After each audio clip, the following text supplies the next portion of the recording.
高雄渡轮站目前有7台渡轮伫咧服务民众，其中3架是加油的。最近有民众反映讲，暗时渡轮伫咧驶时阵，引擎的声音伤过吵，影响到居民生活。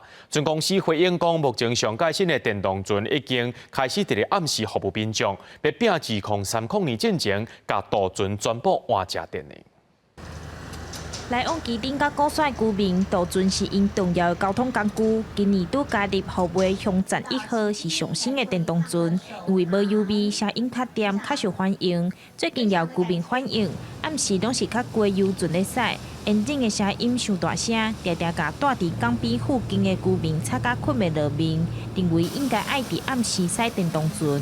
暗时拢加油的，尤其个柴油车，伫遐等人客的时阵，就安尼震动啊。 离岸靠岸的时阵，引擎都特别爱吹会大声，所以拢做大声。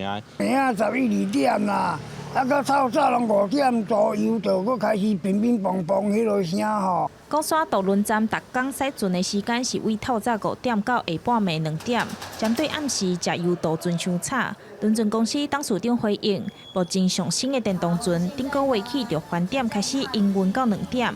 高雄已经有4架电动船，暗算2030年会全部换做电动船。听着，这架船是做好，阮就投入伫离峰时段。所谓离峰时段，就是透早6点到10点啦吼，啊无就是迄个暗时的12点到2点，这阮拢用这架新船咧走啊。